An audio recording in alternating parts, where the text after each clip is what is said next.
जी, तो इस वीडियो में हमने देखना है कि आप किस तरीके से जो आपको रिस्पॉन्स आएगा उसके अंदर से आप हेडर्स को रीड कर। अब यहाँ पे जब हमने स्लाइस किया था तो यहाँ पे हमने सिंपल पास किए थे आर्ग्यूमेंट्स, इसको स्टार्ट एंड, ठीक है। तो इसके बाद हुआ ये था कि हमें डाटा जो है वो मिल गया था, लेकिन उसके साथ कुछ एडिशनल इन्फॉर्मेशन भी होती है जो कि हेडर के अंदर ऐड की होती है। यहाँ पे आप देख सकते हैं कि एक्स टोटल काउंट, यानी कि अगर आप स्लाइस कर रहे हैं डाटा को तो उसका टोटल भी अवेलेबल होगा कि आपका टोटल डाटा कितना है। बाजू का तो आपको नहीं भी पता होता, लेकिन इस केस में आपको इसका डाटा भी मिलेगा कि कितना है, तो ये हेडर के अंदर हमें शो करता है। अब आपने करना क्या है कि इसको रीड करना है। इसको रीड करने का तरीका पहले मैं आपको बताता हूँ कि पोस्टमैन में कैसे रीड करते हैं और फिर वेबसाइट में कैसे आप इसको रीड करेंगे। यहाँ से आके हम ये लास्ट कॉपी कर लेते हैं स्टार्ट को, ताकि हमें ये डाटा मिल सके। सिंपल आप पोस्ट फैच करेंगे तो उसके अंदर ये नहीं है, ठीक है। इसको कॉपी कर लेंगे, कॉपी करके आपने यहाँ पे पोस्टमैन में आना। यहाँ पे आप देख सकते हैं कि अगर आप सिंपल स्टूडेंट्स के ऊपर, जो कि मैं पहले आपको वीडियोस में दिखा चुका हूँ, जो हमने रैंडम डाटा जनरेट किया था, तो उसके साथ यहाँ पे सिंपल इन्फॉर्मेशन आ रही है। यहाँ पे और कुछ भी इसके साथ नहीं दिया हुआ। अब आपने क्या करना है, यहाँ पे जो आपने डाटा कॉपी किया उसको पेस्ट कर देंगे। यहाँ पे मेरे से क्वेश्चन मार्क मिस हो गया, ठीक है। यहाँ पे आके इसको सेंड करेंगे। सेंड करने के बाद यहाँ पे डाटा तो आपको शो हो गया है 20 से लेके 30 तक, लेकिन दूसरी इन्फॉर्मेशन जो वो यहाँ नहीं आ रही, वो आपने रीड करें यहाँ पे हेडर्स की, ठीक है। इस पे क्लिक करेंगे, यहाँ पे आपको शो हो जाएगा एक्स टोटल काउंट 1000, ठीक है। यहाँ पे अगर आप आके की का नाम चेक करें तो यहाँ पे ये है एक्स टोटल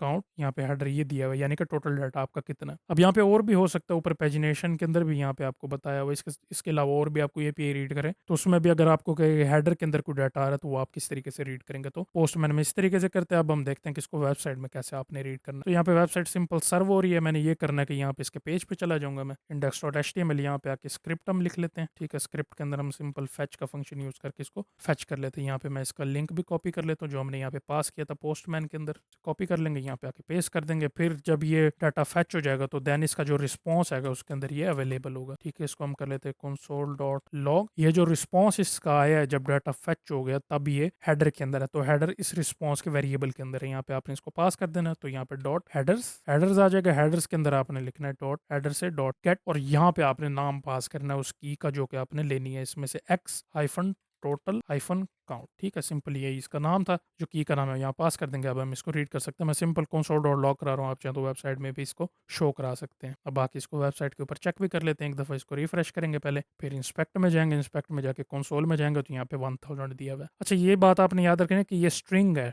ठीक है। स्ट्रिंग न्यूमेरिक है इसका, वरना कलर जो है वो पर्पल होता है अगर ये नंबर होता, तो इसका आपने ख्याल रखना कि जो भी यहाँ पर रिटर्न होगा बेशक नंबर है तो वो उसकी टाइप स्ट्रिंग होगी, ठीक है जी। तो ये तरीका था, इस तरीके से आप हेडर्स को रीड करते हैं।